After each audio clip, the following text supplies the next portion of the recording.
এমন একজন ব্যক্তি এই গোপালপুরে উপস্থিত হইতেছেন, যিনি বৈষম্য বিরোধী ছাত্র আন্দোলনের অন্যতম অভিভাবক ছিলেন, ফেসিস্ট এবং মাফিয়া সরকারের পতনের অন্যতম অগ্রনায়ক হাফেজ হযরত মাওলানা মুফতি সৈয়দ মোহাম্মদ ফয়জুল করিম। তাই আমরা কাল বিলম্ব না করে আমরা সকলে মাহফিলের দিকে চলে আসবো ইনশাআল্লাহ। সম্মানিত এলাকাবাসী, আমার এই আওয়াজ যাদের কর্ণকহর পর্যন্ত চাইতেছে, এই আলোচনাটা সকলে গুরুত্বের সাথে শোনার চেষ্টা করবেন ইনশাআল্লাহ। আল্লাহ তাআলা রব্বুল আলামিন পবিত্র কুরআনুল কারীমের মধ্যে বলেন, ওয়ামা আতাইতুম মির রিবাল লিয়ারবু ফি আমওয়ালিন নাস ফালা ইয়ারবু ইনদাল্লাহ ওয়ামা আতাইতুম মিন যাকাতিন তুরিদুনা ওয়াজহাল্লাহ ফাউলাইকা হুমুল মুদঈফুন। আল্লাহ তাআলা রব্বুল আলামিন বলেন, সুদের মাধ্যমে যারা মনে করে সম্পদ বৃদ্ধি পায়, আমি আল্লাহর নিকটে সুদের মাধ্যমে সম্পদ বৃদ্ধি পায় না, বরং কমে যায়। ওমা যাকাতিম মিন আয়া ওমা যাকাত ওমা আতাইতুম মির রিবাল লিয়ারবু ফি আমওয়ালিন নাস ওয়া মিন যাকাতিন তুরিদুনা ওয়াজহাল্লাহ। আর আমি আল্লাহর জন্য, সন্তুষ্টির জন্য যারা যাকাত প্রদান করে, আমি আল্লাহ তাদের সম্পদকে বৃদ্ধি করে দেই। সকলে বলে সুবহানাল্লাহ। আজকে আমাদের দেশের রন্দে রন্দে আজকে সুদের সয়লাভ চলতেছে। এই সুদ এমন একটি মহামারী, এই সুদ এমন একটি রোগ, এই রোগে যারা আক্রান্ত হয়েছে, হযরত উলামায়ে কেরাম বলেন, এই সুদ যারা খাইতেছে, হয়তোবা আমাদের চর্মচক্ষু দ্বারা আমরা দেখতেছি তারা অনেক টাকার মালিক, কিন্তু 10 পুরুষের মধ্যে তার বংশের যে কোনো একজন ব্যক্তি মানুষের ধারে ধারে হাত পেতে ভিক্ষা করে খাবে। আল্লাহ তাআলা রব্বুল আলামিন অন্য আয়াতের মধ্যে বলেন, ইয়া আইয়ুহাল্লাযীনা আমানুত্তাকুল্লাহা ওয়া যারু মা বাকিয়া মিনার রিবা ইন কুনতুম মুমিনিন।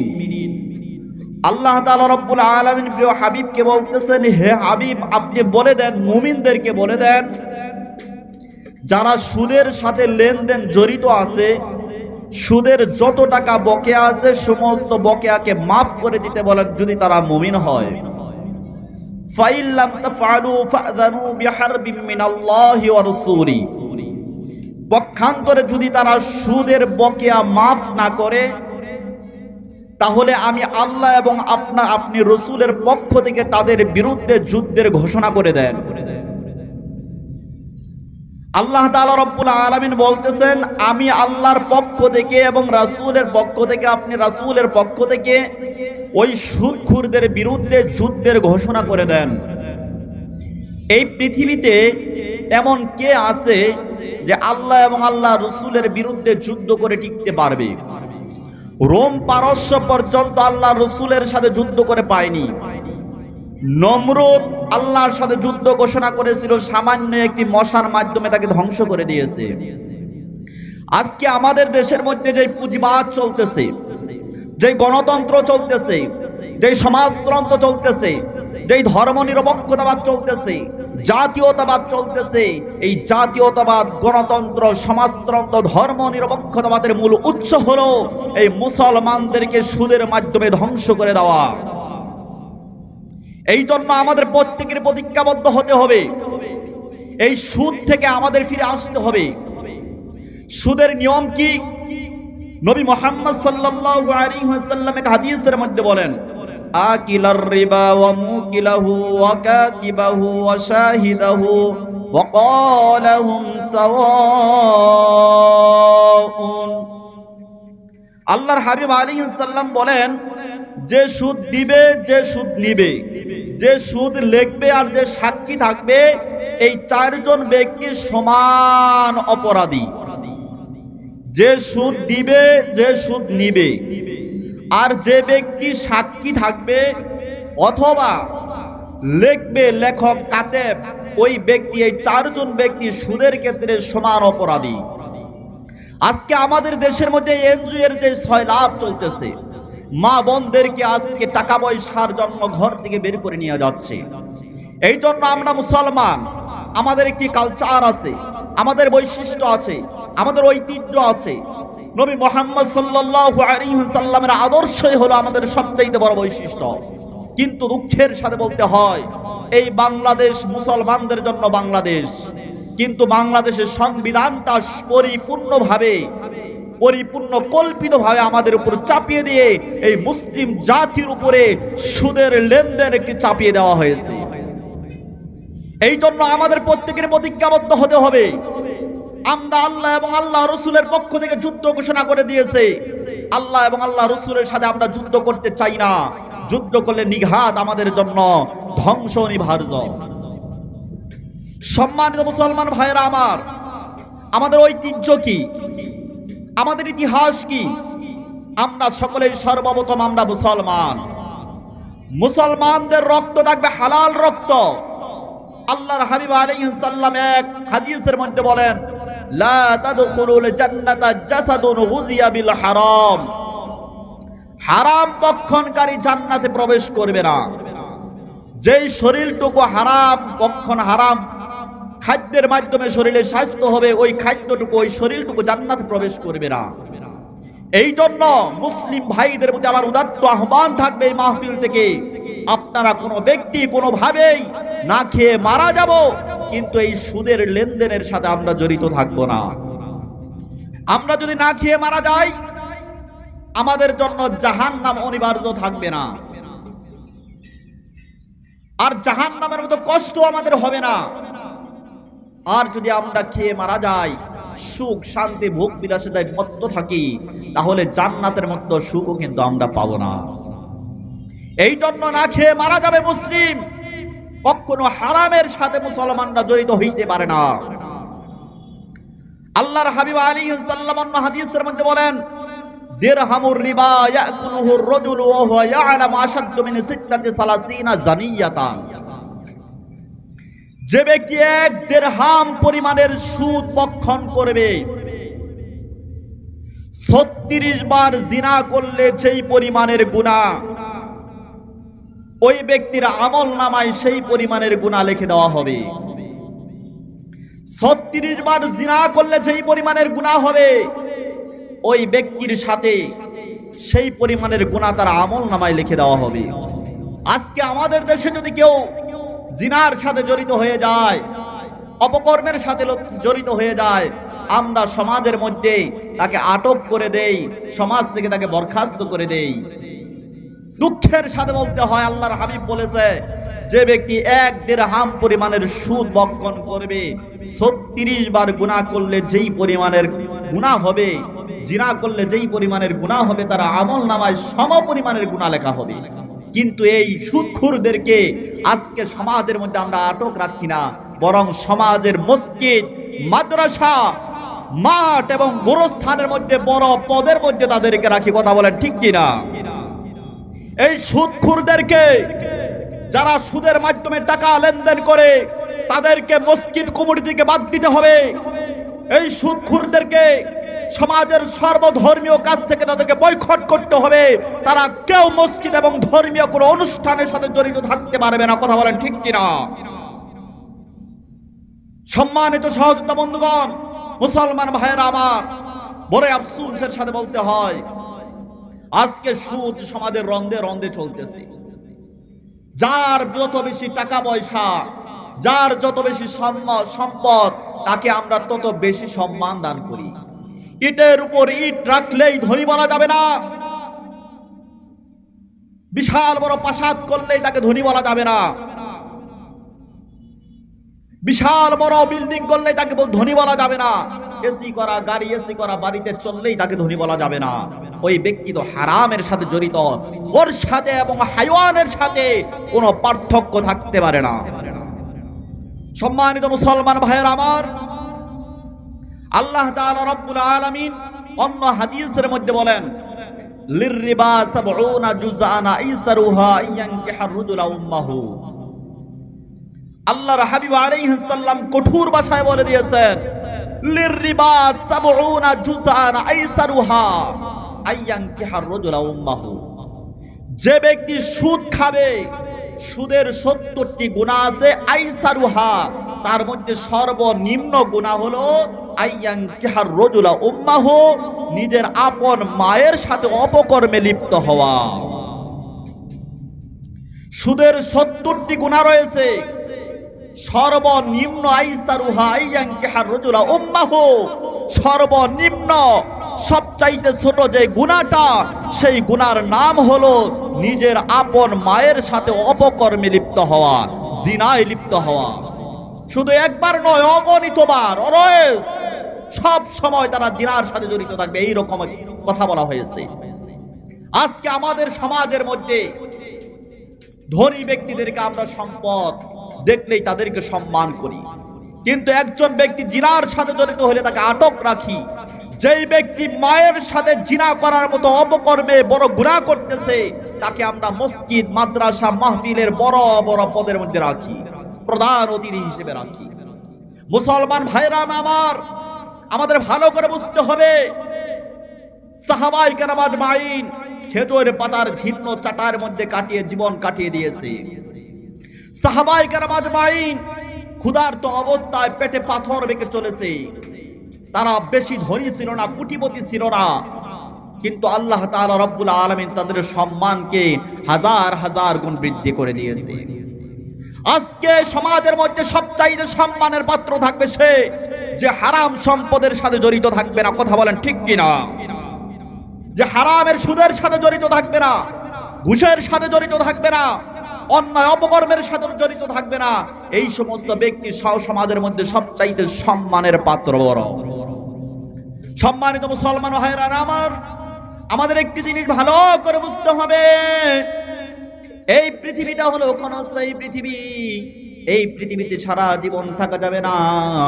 আল্লাহ তাআলা রব্বুল আলামিনের প্রিয় হাবিব বলে দিয়েছেন যে তোমাদের কিন্তু একদিন এই দুনিয়ার বুক থেকে বিদায় নিতে হবে। আল্লাহ তাআলা রব্বুল আলামিন নবী মুহাম্মদের কাছে একটি আয়াত তেলাওয়াত করে জিবরাইলের মাধ্যমে একটি আয়াত পৌঁছিয়ে বলেন, আল্লাহ তাআলা রব্বুল আলামিন নবী মুহাম্মদের কাছে একটি আয়াত পাঠিয়ে বলেন জিবরাইলের মাধ্যমে, কুল্লু নাফসিন যায়িকাতুল মাউত। আজকে যারা আখিরাতকে ভুলে গিয়ে শুধু দুনিয়া দুনিয়া করতেছে, এই দুনিয়া সারা জীবন থাকবে না। এই গোটা পৃথিবীর মধ্যে শুরু লগ্ন থেকে আজ পর্যন্ত যত মানুষ দুনিয়াতে ছিল, তারা কিন্তু প্রত্যেকে এই দুনিয়ার বুক থেকে বিদায় নিয়েছে। হাজার হাজার কোটিপতি রাজা বাদশাহ দুনিয়ার বুক থেকে বিদায় নিয়েছে। সেই নমরুদ, ফেরাউন, সাদ্দাত, হামান, এত বড় প্রখ্যাত, এত বড় বড় বড় লিডার গুলো কাফেরদের মারা গিয়েছে, তাদের অস্তিত্ব নাই। আজকে আমরা মুসলিম জাতি, আমাদের ইতিহাস ঐতিহ্য রয়েছে। আল্লাহ তাআলা রব্বুল আলামিন কাফেরদেরকে কিভাবে লাঞ্ছিত অপমানিত করে অবস্থায় তাদেরকে মারে, ফেরাউনের লাশের দিকে তাকিয়ে দেখেন। আল্লাহ তাআলা রব্বুল আলামিন অন্য হাদিসে আল্লাহ তাআলা রব্বুল আলামিনের প্রিয় হাবিব অন্য হাদিসের মধ্যে বলেন, মা মিন কওমিন ইয়াযহারু ফীহিমির রিবা ইল্লা উখিযু বিসসানাতি ওয়া মা মিন কওমিন ইয়াযহারু ফীহিমির রুশা ইল্লা উখিযু বিররুবি।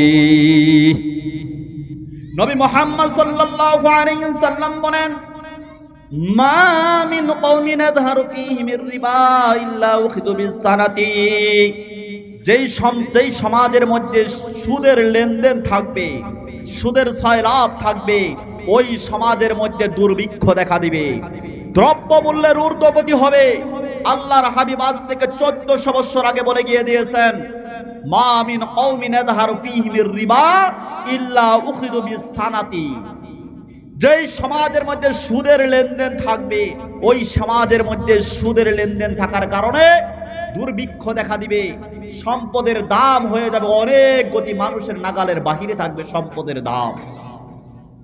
আজকে দেখেন সবজির দাম কি পরিমাণের হইতেছে, রসুনের দাম কেমন হইতেছে, চাউল ডাউলের দাম দ্বিগুণ হয়ে গিয়েছে, তৈলের দাম দ্বিগুণ হয়ে গিয়েছে, মরিচ, আদা, রসুন, পেঁয়াজের দাম দ্বিগুণ হয়ে গিয়েছে, মানুষের নাগালের বাহির চলে গিয়েছে।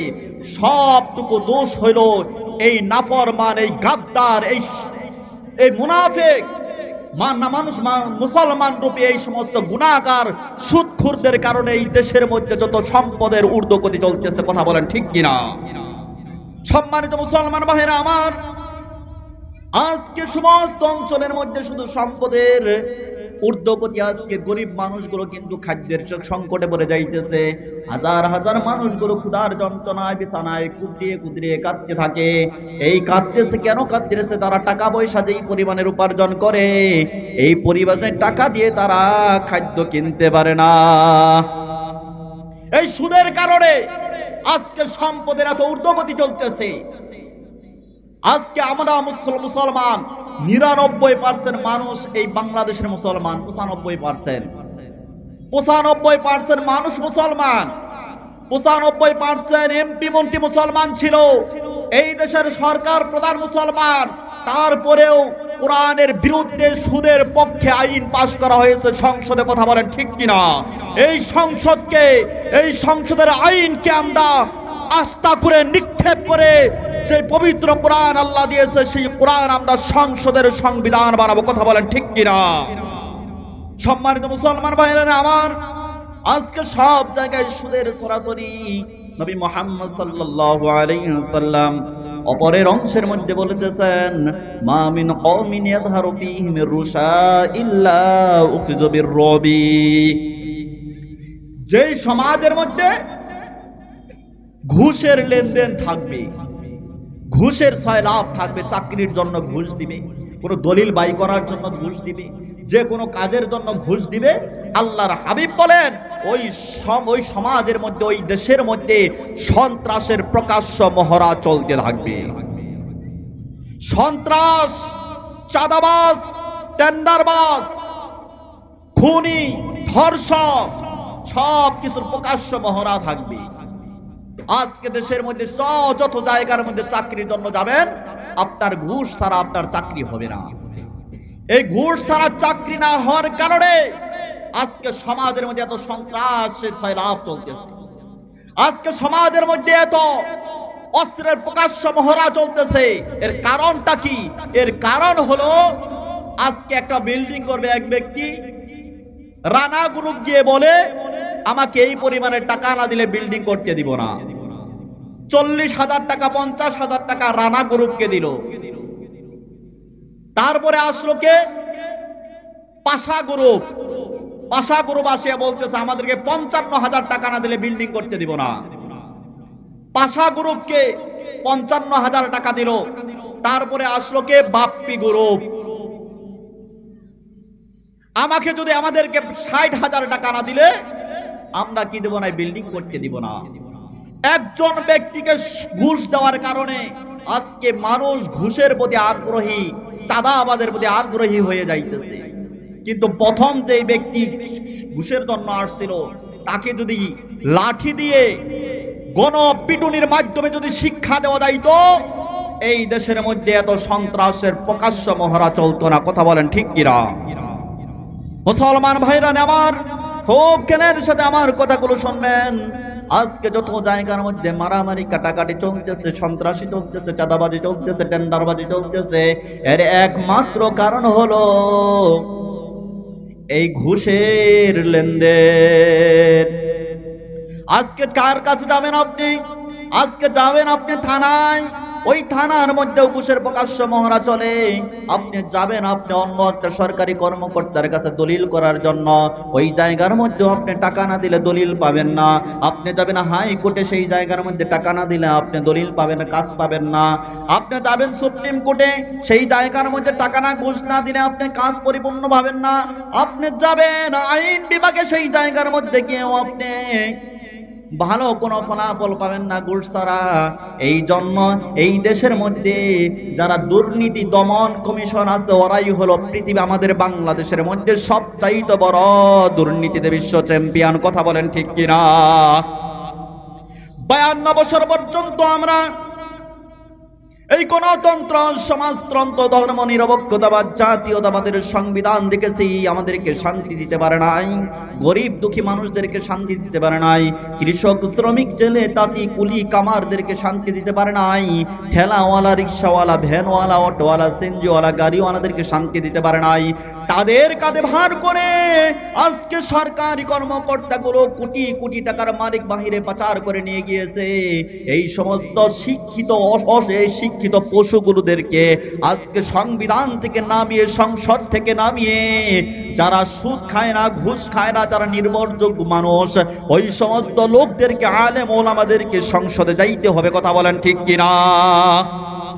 আপনারা জানেন এই সংবিধানের অনেক পরিবর্তন হয়েছে, এই সংবিধানের অনেক পরিবর্তন হয়েছে, হাজারবার পরিবর্তন হবে, হাজারবার সংসদের আইন এমন সেমন হবে, কিন্তু কোনোদিন শান্তি আসবে না। সংসদের আইন যত পরিবর্তন করে স্বৈরাচারের উৎপাত তত বেড়ে যায়। কথা বলেন ঠিক কিনা? সংসদের আইন যত পরিবর্তন করা হয় স্বৈরাচারের উৎপাত তত বেড়ে যায়। কথা বলেন ঠিক কিনা? বাংলার জমিনে আমরা আর সংবিধানকে পরিবর্তন দেখতে চাই না। বাংলাদেশের ৯৯-৯৫% মানুষ মুসলমান। বাংলাদেশটা হলো মসজিদের শহর, হাজার হাজার মাদ্রাসা রয়েছে। এই বাংলাদেশের মধ্যে এমন একটি সংবিধান হওয়া চাই, যেই সংবিধান একবার যদি সংবিধান বহাল থাকে আর কোনোদিন পরিবর্তন হবে না। সেই সংবিধানের নাম হলো মহাগ্রন্থ আল কোরআন। কথা বলেন ঠিক কিনা? এই মহাগ্রন্থ আল কোরআন ব্যতীত বাংলাদেশ নয়, গোটা পৃথিবীর কোনো জায়গায় শান্তি নেই। আজকে চেয়ে দেখেন কাশ্মীরে ইসরায়েলি মানুষগুলো, হায়নাগুলো কিভাবে অত্যাচার করতেছে। আমাদের পাশের রাষ্ট্র মিয়ানমার মুসলমানদের উপর নির্যাতন করেছে। আমাদের পাশের রাষ্ট্র ভারত মুসলমানদের উপর নির্যাতন করেছে। আফগানিস্তানে আমেরিকা 14 বছর পর্যন্ত মুসলমানদের উপর নির্যাতন করেছে, 19 বছর পর্যন্ত। এই সমস্ত বস্তুবাদী লোকগুলো শুধু মুসলমানদের টার্গেট করে তাদের উপর নির্যাতন করে, কিন্তু পক্ষান্তরে মুসলিম ভাইয়েরা আপনারা তাকিয়ে দেখেন 2024 সাল 5ই আগস্ট যখন স্বৈরাচারের পতন হলো, বাংলাদেশের লাখ লাখ মুজাহিদ, বাংলাদেশের পীর সাহেব চরমনার নির্দেশে হাজার হাজার মন্দিরকে পাহারা দেওয়া হয়েছে। কথা বলেন ঠিক কিনা? যাদের কাছে যেই সমস্ত ধর্মের মানুষ কাছে মুসলমানরা নিরাপদ নয়, তাদের ধর্মীয় উপাসনালয় মুসলমানরা পাহারা দিয়েছে। কথা বলেন ঠিক কিনা? কিন্তু আজকে ধর্মীয় উপাসনালয় মুসলমানরা পাহারা দিয়েছে, কিন্তু তারপরেও ভারত আমাদের উপর থেকে আগ্রাসন সরায় নাই। ভারত বারবার আমাদের উপর যুদ্ধের উস্কানি দিতেছে। বাংলাদেশের মুসলমান ভারতের মধ্যে হুঁশিয়ার করে জানিয়ে দিতে চায়, যুদ্ধের উস্কানি দিয়ে কোনো লাভ নেই। বাংলাদেশের মুসলমান যুদ্ধ শিখে গিয়েছে। কথা বলেন ঠিক কিনা? শুধু ভারত নয়, আফগানিস্তান আমেরিকাকে যেইভাবে পরাজয় করেছে, ওটা কুফফার গোষ্ঠী যদি বাংলাদেশের দিকে চোখ দিয়ে তাকায়, বাংলাদেশের মুসলমান সেই গোটা বিশ্বের প্রভাবশালী নেতাদের চোখ উগড়িয়ে ফেলতেও দ্বিধাবোধ করবে না। কথা বলেন ঠিক কিনা? সম্মানিত মুসলমান ভাইরা আমার, এই দুনিয়ায় কিন্তু আমাদের শেষ না, এই দুনিয়ার জীবনে কিন্তু আমাদের শেষ হবে না। আল্লাহ তাআলা রব্বুল আলামিন বলে দিয়েছেন, কুল্লু নাফসিন যায়িকাতুল মাউত। আজকে আপনি কোটিপতি, আপনার টাকা পয়সার অভাব নেই, আপনার সম্পদের অভাব থাকবে না, আপনার শান্তির অভাব নেই, কিন্তু আল্লাহ তাআলা রব্বুল আলামিন যেই জান্নাতের ব্যবস্থা করে দিয়েছেন, আ'আদাল্লাহু লিইবাদিয়াস সালিহিনা মা লা আইনুন রাআত ওয়া লা উযুনুন সামিআত ওয়া লা খাতারা আলা কলবি বাশারিন আকরাউ ইন শি'তুম ফালা তা'লামু নাফসুম মা উখফিয়া লাহুম মিন কুররাতি আয়ুনিন। নবী মুহাম্মদ সাল্লাল্লাহু আলাইহি ওয়াসাল্লাম বলেন, যারা আমলে সলে করবে আল্লাহ তাআলা রব্বুল আলামিন তাদেরকে এত সুন্দর জান্নাত দিবে। আদাল্লাহু লিইবাদিয়াস সালিহিন মা লা আইনুন রাআত। দুনিয়ার কোন চক্ষু সেই জান্নাতকে কোনোদিন দেখে নাই। ওয়ালা উযুনুন সামিআত, যারা আমলে সলে করবে, নামাজ পড়বে, রোজা রাখবে, মানুষের সাথে হোসনে কুলুক করবে, ভালো ব্যবহার করবে, সুদ খাবে না, ঘুষ খাবে না, তাদেরকে এত সুন্দর জান্নাত দেওয়া হবে। নবী মুহাম্মদ বলেন ওয়ালা উযুনুন সামিআত, সেই জান্নাতের নাজ নিয়ামতের কথা দুনিয়ার কোন কর্ণ কোন দিন শ্রবণ করে নাই। ওয়ালা খাতারা আলা কলবি বাশারিন, নবী মুহাম্মদ বলেন এত সুন্দর জান্নাত থাকবে যে জান্নাতের মধ্যে নাজ নিয়ামতের অভাব থাকবে না। এই দুনিয়ার থেকে 10 দুনিয়া পরিমাণের বড় থাকবে ছোট একটি জান্নাত। সেই জান্নাতের মধ্যে স্বর্ণের জিনিসের অভাব থাকবে না, রূপার অভাব থাকবে না, ইয়াকুত পাথর জমরুদের অভাব থাকবে না। সব জায়গায় শান্তি আর শান্তি। এত সুন্দর জান্নাত এই বান্দাগুলো পাবে, নেককার বান্দাগুলো পাবে। আল্লাহর হাবিব বলেন ওয়ালা খাতারা আলা কলবি বাশারিন, এই মানুষগুলো, জান্নাতি মানুষগুলো অন্তর দ্বারা কোনোদিন কল্পনাও করতে পারে নাই যে আল্লাহ তাআলা রব্বুল আলামিন আমি খানাসার বান্দাকে এত সুন্দর জান্নাত দিবে, এত সুন্দর জান্নাত দিবে। কোন মানুষ দুনিয়ার অন্তর দ্বারা কোনোদিন কল্পনাও করে নাই। আল্লাহর হাবিব আলাইহিস সালাম অন্য হাদিসের মধ্যে বলেন ইন্নাল আউওয়ালাজ যুমরাতিন ইয়াদখুলুনাল জান্নাতা আলা সূরাতিল কমার লাইলাতাল বাদার সুম্মাল্লাযীনা ইয়ানুনহুম কাআশাদ্দি কাওকাবিন দুররি ফিস সামাই দুআন কুলুবুহুম আলা কলবি রাজুলিন ওয়াহিদিন লা ইখতিলাফু বাইনাহুম ওয়া লা তাবাগুদু লিকুল্লি ইমরিইম মিনহুম যাওজাতান মিন হুরিল ঈন ইউরামু খুসুকিহিন্না মিন রাইল আযীম মিনাল লাহমি ইউসাব্বিহুনাল্লাহা বুকরাতাও ওয়া আশিয়্যা ওয়া লা ইয়াসকুমুনা ওয়া লা ইয়াবতুলুনা ওয়া লা ইয়াবদুলা ইয়াতাখাওয়াতুনা। আল্লাহর হাবিব আলাইহিস সালাম বলেন ওয়াকুদু মাজামিরহুমুল আদাতু ওয়া রুশহুমুল মিশকু আলা খালকিন জান্নাতিন আলা আদনিন আলা সূরাতি আবিম 60 জিরান ফিস সামা।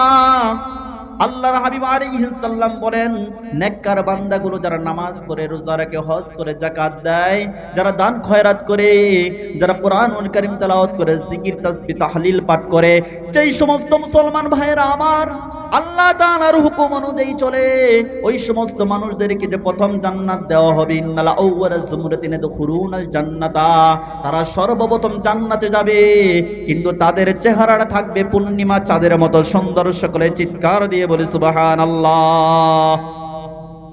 ইন্নাল আউওয়ালাজ যুমরাতিন ইয়াদখুলুনাল জান্নাতা আলা সূরাতিল কমার লাইলাতাল বাদার, তারপরে যারা জান্নাতে যাবে তাদের চেহারাটা থাকবে উজ্জ্বল নক্ষত্রের মতো সুন্দর। করে বলি সুবহানাল্লাহ। ওয়ালা কলবিল বাশারি নকরা ইন শি'তুম ফালা তা'লামু নাফসুম মা উখফিয়া লাহুম মিন কুররাতি আইনিন লা ইখতিলাফা বাইনাহুম ওয়ালা তাবাগুদু লিকুল্লি ইমরিইম মিনহুম যাওজাতান মিন হুরিল ঈন। জান্নাতি কোন ব্যক্তির অন্তরের মধ্যে হিংসা, বিদ্বেষ, তাকাব্বুরি, অহংকারী, গীবত, শিকায়েত, লোভ, লালসা বলতে কিচ্ছু থাকবে না। জান্নাতি প্রত্যেকটা মানুষের কলব থাকবে আমাদের নবী জনাবে মুহাম্মদুর রাসূলুল্লাহ সাল্লাল্লাহু আলাইহি ওয়াসাল্লামের মতো সুন্দর। সকলেই চিৎকার দিয়ে বলি সুবহানাল্লাহ। ওই জান্নাতের মধ্যে এত সুন্দর হুর থাকবে।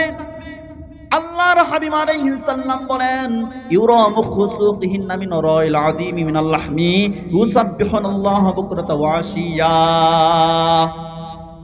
নবী মুহাম্মদ সাল্লাল্লাহু আলাইহি ওয়াসাল্লাম বলেন ওই জান্নাতি ব্যক্তির জন্য আল্লাহ তাআলা যে হুরের ব্যবস্থা করে রেখেছেন, ওই হুরগুলোর শরীরের মধ্যে 70 পল্লা কাপড় থাকবে। 70 পল্লা কাপড় ভেদ করে, চামড়া ভেদ করে, গোশত ভেদ করে, শরীরের হাড় ভেদ করে, শরীরের হাড়ের ভিতরে যে মগজটা থাকবে, ওই জান্নাতি ব্যক্তির হুরের সৌন্দর্য তারা সেই মগজ পর্যন্ত দেখা যাবে। সকলেই বলি সুবহানাল্লাহ। আল্লাহ আল্লাহ ইয়া মুবারক নাম है, अल्लाह अल्लाह आशिकू का काम है, बुजुर्गी की नहीं हमको जरूरत, गुलाम अपना बना ले हमको खुदाया। আল্লাহ তাআলা রব্বুল আলামিন জান্নাতি ব্যক্তিদের জন্য এত সুন্দর জান্নাত রাখবে। আল্লাহ তাআলা রব্বুল আলামিন বলেন প্রত্যেকটা জান্নাতি ব্যক্তির সুরত থাকবে ওয়াকুদু মাজামিরুহুম লাযাতু আরশামিল মিশক আলা খালকিন রাজুলিন ওয়াহিদিন আলা সূরাতি আবিহিম সিত্তুনা জিরআন ফিস সামা। আল্লাহ তাআলা রব্বুল আলামিন বলে জান্নাতের যত নাজ নিয়ামত থাকবে সমস্ত নাজ নিয়ামত থেকে মেশক ও আম্বরের ঘ্রাণ আসতে থাকবে। সকলে চিৎকার দিয়ে বলি সুবহানাল্লাহ। ওয়াকুদু মাজামিরুহুম লাযাতু আরশামিল মিশক আলা খালকিন জান্নাতিন আলা সূরাতি আবিহিম সিত্তুনা জিরআন ফিস সামা। জান্নাতি প্রত্যেকটা মানুষের উচ্চতা থাকবে হযরত আদম আলাইহিস সালামের মতো 60 গজ উচ্চতা থাকবে। আল্লাহর হাবিব আলাইহিস সালাম বলেন প্রত্যেকটা জান্নাতি ব্যক্তির চেহারা থাকবে ইউসুফ আলাইহিস সালামের মতো সুন্দর। চিৎকার দিয়ে বলি সুবহানাল্লাহ। আল্লাহ তাআলা রব্বুল আলামিনের প্রিয় হাবিব বলেন প্রত্যেকটা মানুষের যৌবন থাকবে ইয়াহইয়া আলাইহিস সালামের মতো 33 বছরের যুবক। আর আল্লাহর হাবিব আলাইহিস সালাম বলেন আর প্রত্যেকটা জান্নাতি ব্যক্তির কলবটা থাকবে নবী মুহাম্মদ সাল্লাল্লাহু আলাইহি ওয়াসাল্লামের মতো সুন্দর। অন্য হাদিস আল্লাহর হাবিব আলাইহিস সালাম বলেন ইন্না ফিল জান্নাতি শাজারাতান ইয়াসিরু রাকিবু ফি যিল্লিহা মিয়াতাম লা ইয়াকদুহা ওয়া মাকামু কওসি আহাদুকুম বিল জান্নাতি খায়রুম মিম্মা তালাত আলাইহিম শামসু ওয়া তাগরাবু। আল্লাহর হাবিব আলাইহিস সালাম বলেন যেই ব্যক্তির জন্য জান্নাতের জায়গা দেওয়া হবে ইন্না ফিল জান্নাতি শাজারাতান ইয়াসিরু রাকিবু ফি যিল্লিহা জান্নাতের মধ্যে জান্নাতি ব্যক্তিদের জন্য একটি গাছের ব্যবস্থা থাকবে, গাছ রোপণ করা হবে। যেই ব্যক্তি সুবহানাল্লাহ বলবে সুবহানাল্লাহ বলার কারণে একটি গাছ রোপণ করা হইবে। যেই ব্যক্তি আলহামদুলিল্লাহ বলবে আলহামদুলিল্লাহ বলার কারণে একটি গাছ রোপণ করা হইবে। যেই ব্যক্তি আল্লাহু আকবার বলবে আল্লাহু আকবার বলার কারণে একটি গাছ রোপণ করা হইবে। ইন্না ফিল জান্নাতি শাজারাতান ইয়াসিরু রাকিবু ফি যিল্লিহা মিয়াতাম লা ইয়াকতুহা ওয়া মাকামু কওসি আহাদুকুম বিল জান্নাতি খায়রুম মিম্মা তালাত আলাইহিমুশ শামস। আল্লাহর হাবিব আলাইহিস সালাম বলেন কোন একটি তেজি ঘোড়া যদি 100 বছর পর্যন্ত সেই গাছের ছায়াকে পার করার জন্য দৌড়াইতে থাকে 100 বছর দৌড়াইবে কিন্তু গাছের ছায়া শেষ করতে পারবে না। وقود مجامر ملادة ورشعم المشك على خلق جنات على سورة أبيهم 60 ذراعا في السماء। আল্লাহর হাবিব আলাইহিস সালাম বলেন মাগরিব থেকে মাশরিক শিমাল থেকে জুলুত পর্যন্ত গোটা দুনিয়া রাজত্ব করলে মানুষ অন্তরের মধ্যে যেই পরিমাণের প্রশান্তি পায় শুধু আল্লাহ তাআলা রব্বুল আলামিনের যেই ব্যক্তি জান্নাত দেওয়া হবে যেই ব্যক্তিকে জান্নাত দেওয়া হবে এই ব্যক্তিকে যেই রাজত্ব দেওয়া হবে এক ধনুক পরিমাণের জায়গা যদি জান্নাতের মধ্যে পায় আল্লাহ তাআলা রব্বুল আলামিনের প্রিয় হাবিব বলেন ওই ব্যক্তি পুরা দুনিয়া রাজত্ব করার চাইতেও বেশি প্রশান্তি লাভ করবে। সকলে বলি সুবহানাল্লাহ। সম্মানিত মুসলমান ভাইদের প্রতি আহ্বান থাকবে আপনারা সকলেই কান বিলম্ব না করে দুনিয়া অর্জন করতে করতে কত মানুষ দুনিয়ার ভক্তি